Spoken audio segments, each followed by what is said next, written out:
G'day. So one of my daily jobs as a cattle farmer here in Queensland is doing my animal welfare checks every single day.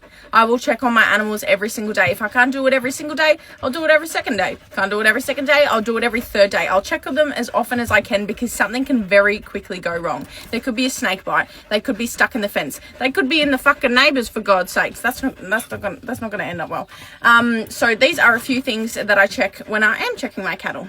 This is just an inch of the mob, but I'll keep driving around until I can find more of them. I think they're over that gully. So the first thing I look for, the first thing I do is I run the dogs around them, or I take the horse around them, or I take the buggy around them. I just want them all up and standing. There might be some that are lying down and they look comfortable, but they need to be stood up to make sure that they actually can get up. It is very common in my area for cattle to have a 3-day. So it's a 3-day sickness. They're a bit wobbly on their legs. They tend to just lie down for 3 days straight. And you know, it takes a bit for them to get up. Some cases you do have some that die from it. Thankfully I haven't. They've all come out pretty good, but I just get them up to make sure that they can stand up. They haven't got a limp, they haven't got any wire wrapped around their legs, and they are able to move freely. That is the first thing that I look for. The next thing that I look for is bloat. I look to see if any are bloated. You will be able to spot it, trust me. I'll put a photo on the video right about now. So yeah, that's bloat. Look at these cattle. They're not bloated in the slightest. They will literally be circular if they were bloated. Again, that's not bloat. You would not be able to see its back. It would just be a full fucking barrel. So yeah, next thing is bloat, which I haven't had any cases, thank fuck. Thirdly is swishy tails.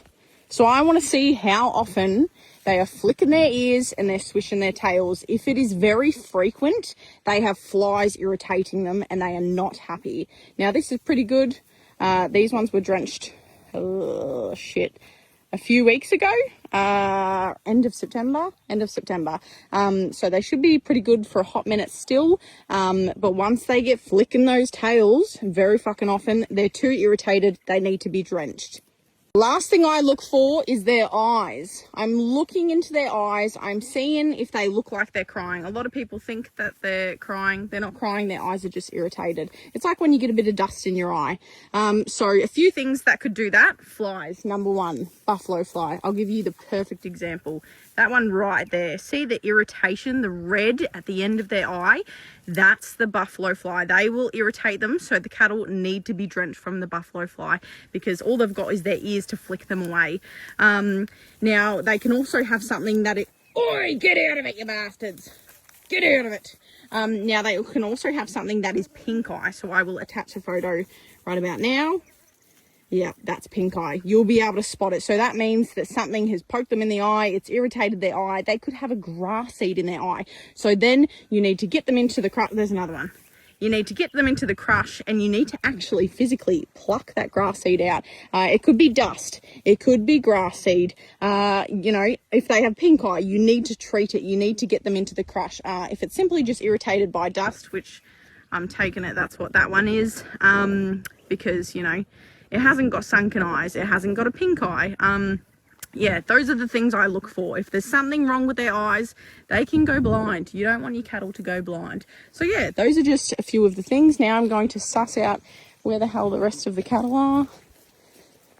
And make sure I have none stuck in a fence, stuck in a gully. They haven't, you know, cast themselves. They haven't gotten bitten by a snake. There was 2 snakes at my bloody back door yesterday, and there was a wild dog over on that side of the gully yesterday. So I just want to check them all over, make sure they're all happy and healthy.